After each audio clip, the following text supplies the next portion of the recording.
A race promoter in the local racing district I belong to, the NCNCA, Northern California Nevada Cycling Association, backed by his team, Penn Velo, decided to experiment and create a race series, a free race series on Zwift for our district. One of the first things I appreciated about this, other than actually creating the race series, is that they had a 1 kilometer rollout, no more blasting from the front. If you've been watching my channel, you know that I'm barely a B category in the Zwift community. And this event is the A's and the B's. That's why I'm using Zwift's recording of this event rather than my recording of the event, because if we were using my recording of the event, all you'd see me and open road for most of the race. Here, I'll show you. I jumped ahead to just before the start, and yep, they just dropped the flag, and there we go, and this is the last you're going to see me on this course.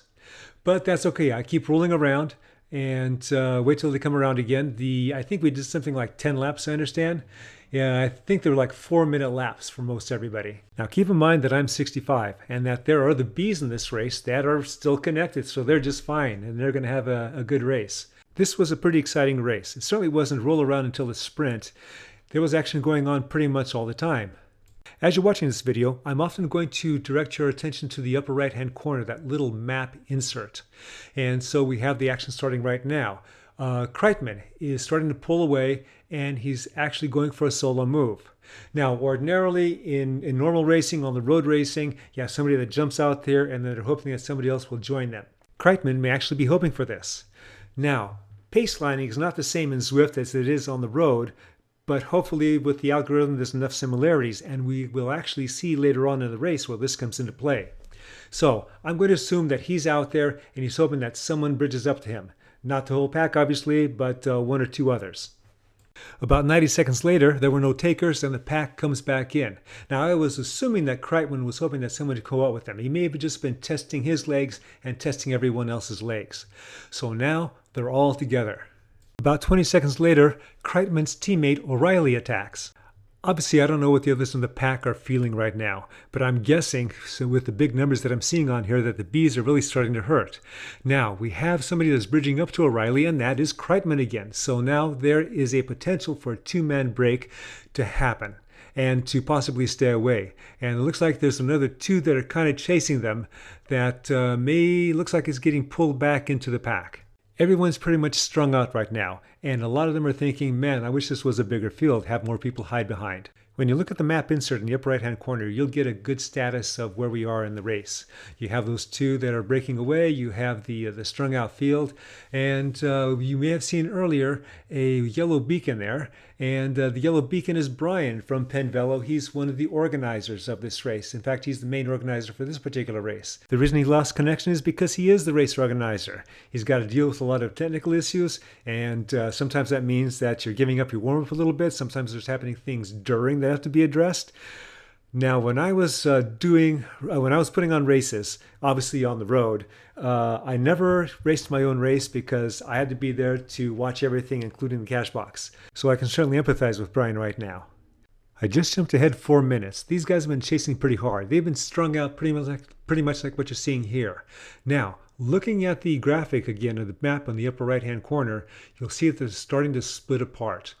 I'm going to guess that a lot of those that are starting to split off the back end are going to be the B's. Currently, O'Reilly and Kreitman have 10 seconds on the pack. I jumped ahead about 3 minutes, and there's a bunch of A's catching me. There I am. They are going 5+ watts per kilogram. I am going 3, and I'm going again off the back. I'm sure I'll be seeing them again. Jumping ahead another 8 minutes, now it's almost halfway done with the race, we have an important event happening.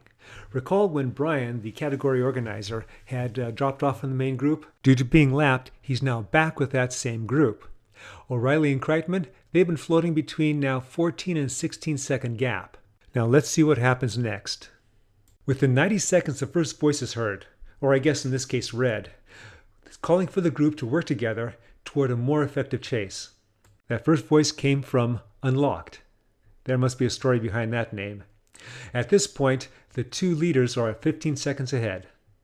After 4 minutes, about 3 seconds has been cut into the lead. Race category organizer Brian and his teammate Kellison have gone to the front and are offering words of encouragement to the rest of the group. After yet another 4 minutes, the leaders are brought back into the group. I'm going to guess that they saw the writing on the wall and they took stock of the situation and are going to rest a little bit and maybe try something later on again.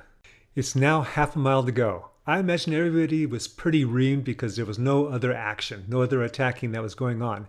So now we see Kreitman jumping away. This is one long attempt, and now we see, I think it's Chan from Penn Velo going after him. And it looks like the gamble of the long attack is paying off.